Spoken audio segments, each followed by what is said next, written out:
Station Houston on 2. Satoshi, can you call us on 3, please?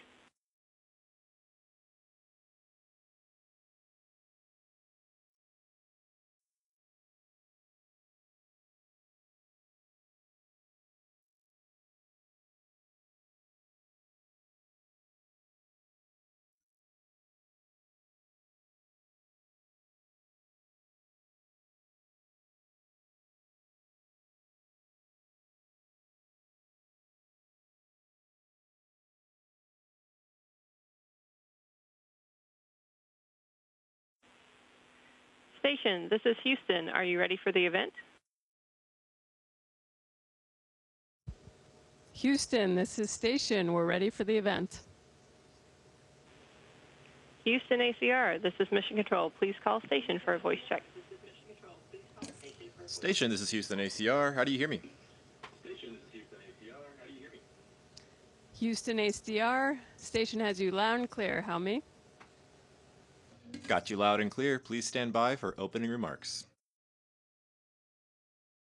Today, our students will have an out-of-this-world experience. Thanks to the Rhode Island Science Teachers Association and their partners at the East Bay Education Collaborative, NASA astronauts will answer their questions from space. This is a great opportunity to see science, technology, engineering, and math, what we call STEM, in action. I hope that, as they talk with our astronauts, our students imagine themselves as astronauts, or engineers, or scientists. I know that they have the talent and drive to reach the stars. And now, here's our first question. Hi, my name is Bailey. How do you drink in space? Hi, Bailey. First off, to all the students and teachers of the Rhode Island Science Teachers Association, welcome to the International Space Station.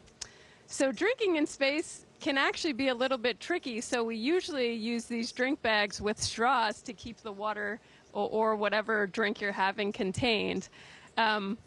Also, sometimes it helps to use centrifugal force to get the liquid to one side or another as necessary. To drink it, you can just drink it through the straw, or sometimes it's a little more fun to make a sphere.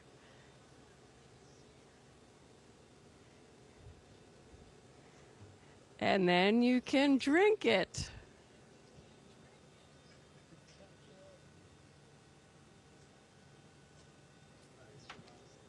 Can't do that back on Earth.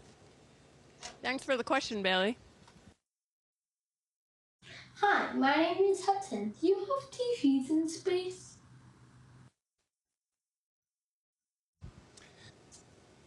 Hey, Hudson. Well, no and yes.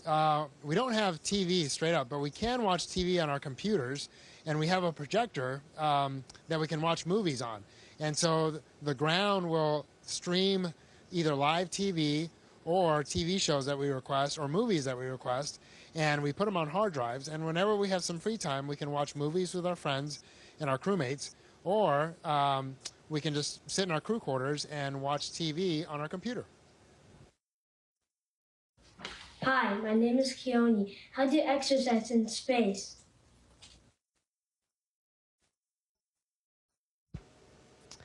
Hi, Keone. That's a great question. Exercise is actually very important in space because back on Earth, just walking around and doing everyday things, you're working your muscles. But here on the International Space Station, because we're weightless and float, we're not using all those muscles on a regular basis. So we actually are scheduled for exercise every single day. Now, how do you lift weights in space if everything floats, right? So we actually use, it's called the ARED. It's an advanced resistive exercise device, and it has vacuum tubes, and that's how it creates the resistance. And then we have a bike up here and a treadmill for cardio exercises. And on the treadmill, you wear a little outfit, and it pulls you down to the treadmill. Hello, my name is Gabriel. What has been your favorite experience in space? Hey, Gabriel. Well, I think my favorite experience is just the ability to float. So if I let go, we're actually hanging on with our feet. If I let go, I'll float up and just can kind of hang out here. But along with floating, I think my most favorite thing I did was doing a spacewalk, because I was able to go outside and experience space in a very unique setting and kind of in my own little private spaceship in my spacesuit. That was a lot of fun. Hi, my name is Ellie, and my question is, what is your favorite food to eat in space?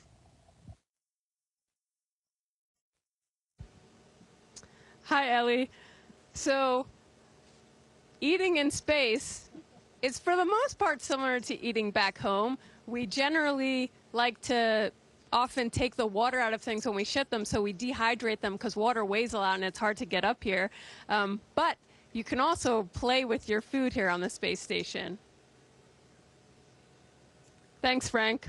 So that was an M&M, and that is probably my favorite thing to eat here on the space station. Hi, this is Daisy. My question is, how do you sleep in space? Hey, Daisy.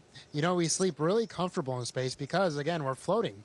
And so we have what are called crew quarters, which are basically our own little small bedrooms about the size of a phone booth.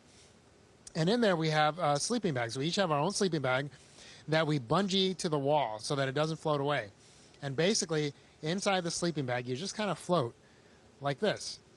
And you sleep super comfortably. And what the sleeping bag does is it just kind of keeps you in place, and it keeps you from banging against the walls at night, because you're just kind of sleeping and floating. And so it just keeps you in place. But you actually sleep really comfortable because you're not laying on anything, and it's almost like sleeping on a cloud. It's pretty cool. Hello, my name is Maggie. Have you ever seen a black hole before?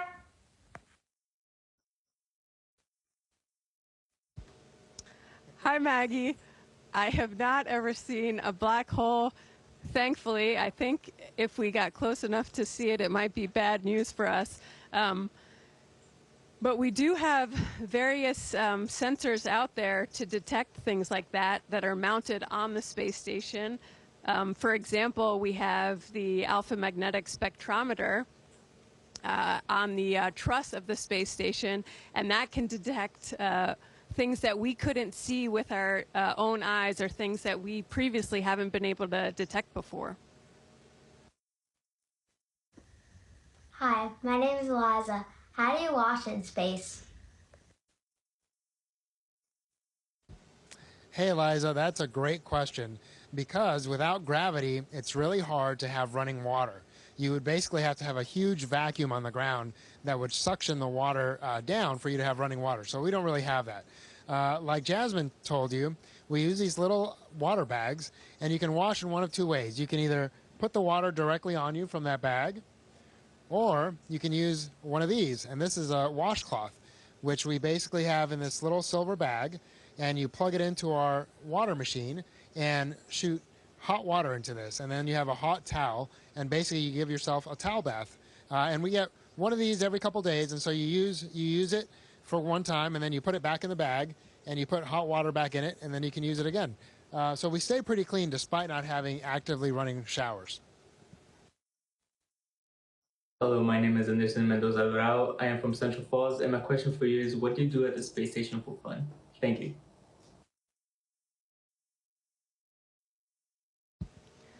Hi, Anderson. So we have a lot of fun up here on the space station. We also, of course, do a lot of work on the space station, but we do live and work up here. So in our free time, sometimes we just spend time together, hang out, watch a movie like Frank talked about earlier, have some dinner together. We have a couple instruments up here. Some people like to play the guitar, and every now and then we'll all sing along and go and look out. We have an amazing view of the Earth and of the space station itself from up here. So a lot of times people like to go look out the cupola windows. Hi, my name is Matt from the Lawn Avenue School in Jamestown, Rhode Island. My question is, what type of jobs do you have to do on the space station? Hey, Matt. They keep us pretty busy up here. So the International Space Station is actually a national and an international laboratory. So one of our main purposes is to conduct science up here. And we do science experiments on board, but we also do Earth-based science where we just observe the Earth and the changes that the Earth is undergoing. So we work for about 10 hours every day. A couple of those hours are to maintain our fitness, like Jasmine was talking about earlier. And the rest of the time we do all sorts of different science projects, studying our own bodies, studying cells, how materials and different fluids interact in space. And then, of course, the space station is one big giant machine, and so we have to do a lot of maintenance on it. So some days, if something breaks, you have to spend time and fix it, especially the toilet. That's really important to keep running every day. But lots of other parts and pieces, essentially they have what's a usable life, right? So we want to replace it before they break because we don't want them to break. And so we'll spend some time doing maintenance where we just replace entire units at a time to make sure that this whole system keeps running pretty well. Hi, my name is Olivia Rapucci. I'm in 6th grade and I go to Monsignor Clark School. My question for the ISS is, we have power lines to bring power to our homes. How do we bring power to the ISS? Hi, Olivia. You're right, power is very important and it's a little different up here, but we actually use the sun for our energy. So we have these huge solar arrays on the outside of the space station. I actually also love looking out the cupola windows at the golden solar arrays. And those take the energy from the sun and convert that into electricity. And then we distribute that all throughout the space station to use. Frank actually, not too long ago, a few months ago, went on a spacewalk and he helped update those solar arrays to newer ones so we could generate even more power. My name is Lily. I'm from St. Peter's School in Warwick, Rhode Island, and today my question is, what happens if astronauts get sick in space? Hi, Lily. Well, the biggest thing we try to do is try not to get sick. And so most of us try to live pretty healthy lifestyles. And we also try to stay in pretty good shape while we're up here. But if somebody were to get sick, oftentimes we'll have a doctor on board, like me. Or if there aren't any doctors on board, all the astronauts get certified as chief medical officers, meaning that they go through medical training so that they're able to respond to any sort of emergency that we have here in space. But the reality is, because we stay in pretty good shape and we're only exposed to 6 other humans, and those humans, before they come up to the space station, we go through quarantine, which now after COVID, we're all pretty familiar with. But as long as astronauts have been flying to space, we would essentially quarantine for 2 weeks prior to make sure that we didn't have any active illnesses or any viruses. And so when you get to the space station, you're usually pretty healthy, and you don't introduce any new viruses to the station. And so for the most part, we all stay pretty healthy up here. Hi, I'm Avery. I'm in 6th grade at Warwick Man's School in Little Compton, Rhode Island. My question is, can you see things like the northern lights and lightning from space? Hi, Avery. So I don't know if you know this, but I actually just got up here a little over 2 weeks ago, and I saw my first aurora yesterday looking out the cupola windows. We can see them both in the northern hemisphere and in the southern hemisphere. Also, we can see lightning, and it looks really cool from up here. It looks like a little light show because you'll see flashes here and there. And actually, our crewmate Andy Mogensen from Denmark is actually doing an experiment where he's taking photographic images of the lightning strikes. Hi, my name is Kylie, and my question is, does spending time in space affect your neurological functions? Hey, Kylie, that's a great question because space does affect our entire body, really. And we are the most sensitive part of the space station. So it can affect the neurological system, primarily your eyes. And we're not really sure if that's due to either radiation exposure or pressure changes due to fluid shifts that happen here in space. But the system that really, 2 systems that really get affected the most by space are our skeletal system and our muscles, so our musculoskeletal system. And that's because on Earth, when you're standing, when you're walking, you put a lot of stress on your bones. And that's actually a good thing because it keeps them strong, and your bones produce your blood, and they play a huge role in your immune system. And so keeping your bone health is really important. And that's part of the reason that we work out so much up here. And then because you're not standing, you're not supporting your weight, your muscles, especially your lower body muscles, your legs, tend to atrophy, meaning they kind of shrink a little bit because we're not using them as much. And so again, part of the reason that we exercise. So those two systems probably are affected much more than the neurological system. Your cardiovascular system can also be affected. Your blood vessels are essentially, we're exposed to higher radiation up here, and so that can have long-term effects. But we also either run on a treadmill or ride a bike up here almost every day to keep our cardiovascular health. My name is Maeve. What made you decide to become an astronaut, and how did you apply to become one? Hi, Maeve. So I decided at a really young age I wanted to be an astronaut. I was in elementary school, and I actually did a book report on Valentina Tereshkova, the first woman in space, Russian cosmonaut. And from that moment on, I decided I wanted to become an astronaut. And as I learned more and more, as I got older and studied it more and researched into what it took to become an astronaut, I realized it was something I really wanted to do. I was interested in space. I loved flying, and I really loved all the science fields in general. And then applying to become one. So many years after that first dream of becoming an astronaut, NASA said they were accepting applicants, and I put in an application. And honestly, the hardest part was in between each round, you have to wait to see if you made the cut for the next round. So if you don't apply, you won't get selected. My question is, does space change your circadian rhythm? Hi, Nadali. Well, you would think that it might, right? Because we orbit the Earth 15 times a day. And so every 45 minutes, we're seeing either a sunrise or a sunset. So if we use the sun to maintain our circadian rhythms like we do on Earth, it'd be really challenging. But we don't actually have that many windows. We have this beautiful cupola, but it's only a small part of the space station. And so for the most part, we have artificial lighting here, and we just stay on what's called GMT, Greenwich Mean Time. And so everybody that works on the space station throughout the world, so in Houston or in Tsukuba in Japan, in Munich in Europe, or in Moscow, everybody operates on GMT so that we all share common time.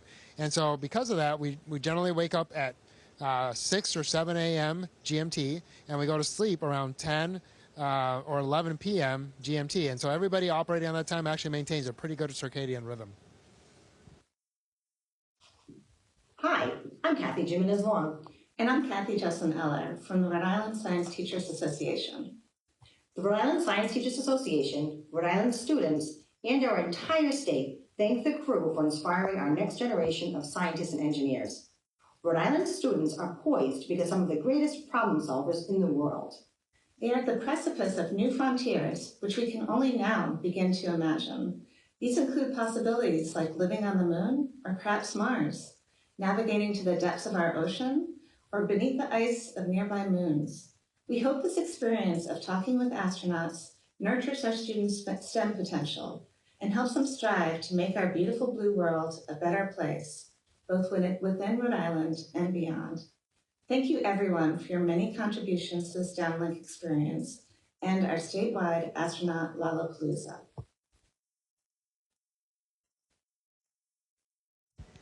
Thank you so much for your great questions to the Rhode Island Science Teachers Association. We hope you enjoyed your time on the International Space Station. We'll see you next time. Station, this is Houston ACR, and that concludes our event. Thank you to all the participants. Station, we are now resuming operational audio communication.